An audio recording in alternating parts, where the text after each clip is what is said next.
राष्ट्र अनुच्छेद 86 में राष्ट्रपति का अभिभाषण है और अनुच्छेद 87 में राष्ट्रपति का विशेष अभिभाषण है। राष्ट्रपति का अभिभाषण क्या होता है कि संसद के किसी भी सत्र के दौरान राष्ट्रपति यदि जाकर वहां किसी एक सदन को या दोनों सदन को साथ में बुलाकर कुछ संदेश दे या कुछ भाषण दे तो उसे राष्ट्रपति का अभिभाषण कहते हैं। ये संसद के किसी भी सत्र में हो सकता है और कभी भी हो सकता है, तो इसे हम लोग क्या कहते हैं, राष्ट्रपति का अभिभाषण। जैसे बजट सत्र में भी हो सकता है, मानसून सत्र में भी हो सकता है या फिर शीतकालीन सत्र में भी हो सकता है। अब बात करते हैं कि राष्ट्रपति के विशेष अभिभाषण के बारे में। तो राष्ट्रपति के विशेष अभिभाषण की चर्चा अनुच्छेद 87 में है। विशेष अभिभाषण 2 बार दिए जाते हैं। साल की प्रथम बैठक, अभी जस्ट आपको बताए हैं, साल की प्रथम बैठक कौन सी होती है, बजट सत्र। तो प्रत्येक वर्ष की प्रथम बैठक इसमें, और या ये तो पहला कंडीशन हो गया कि साल की पहली बैठक में वो विशेष अभिभाषण देते हैं, यानी एक लोकसभा 5 वर्ष की होती है तो 5 बार वो देंगे इसमें, और एक बार और देते हैं जैसे ही लोकसभा का चुनाव होता है। जैसे अब लोकसभा का चुनाव होगा जो 2024 में, तो जो 2024 में नवनिर्वाचित लोकसभा आएगी उसकी पहली बैठक को भी राष्ट्रपति जो क्या करेंगे वो संबोधित करेंगे, तो उसे भी हम क्या कहते हैं, विशेष अभिभाषण। तो वर्ष की पहली बैठक को तथा नवनिर्वाचित लोकसभा की पहली बैठक को जो राष्ट्रपति भाषण देते हैं उसे क्या कहते हैं, विशेष अभिभाषण।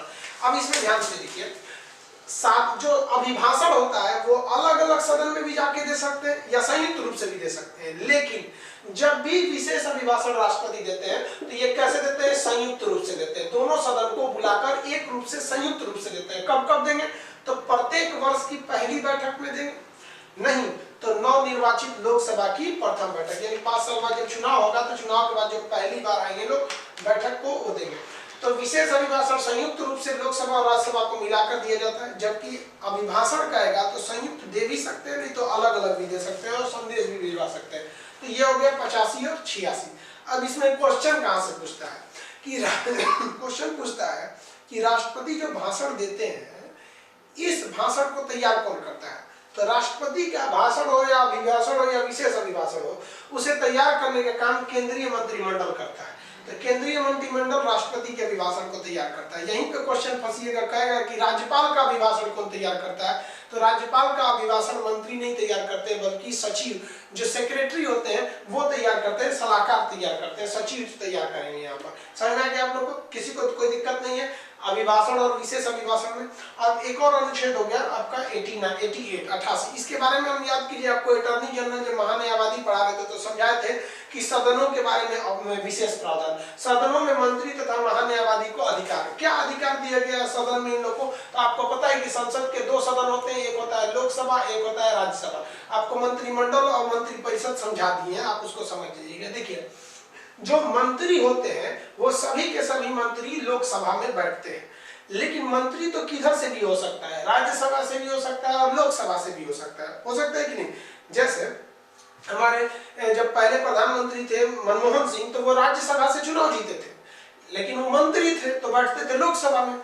अब जिस सारे के सारे मंत्री कहाँ बैठते हैं, लोकसभा में बैठते हैं, लेकिन मंत्री लोकसभा का भी हो सकता है, राज्यसभा का भी हो सकता है। तो कहा गया है कि मंत्री किसी भी सदन का हो, चाहे वो लोकसभा का हो या राज्यसभा का हो, बैठेगा वो लोकसभा में ही, लेकिन भाषण, चर्चा इस सब के बाद जब मतदान होगा तो वह मंत्री अपने सदन में आके मतदान करेगा, ना कि उधर ही मतदान कर देगा।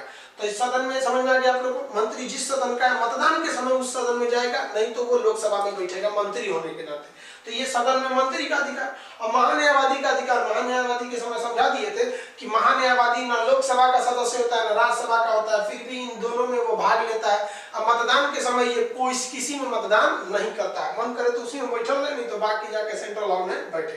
तो ये 86-87 समझ गया। हम आपको अनुच्छेद जो है वो 79 से लेकर 88 तक कंटिन्यू समझा दिए।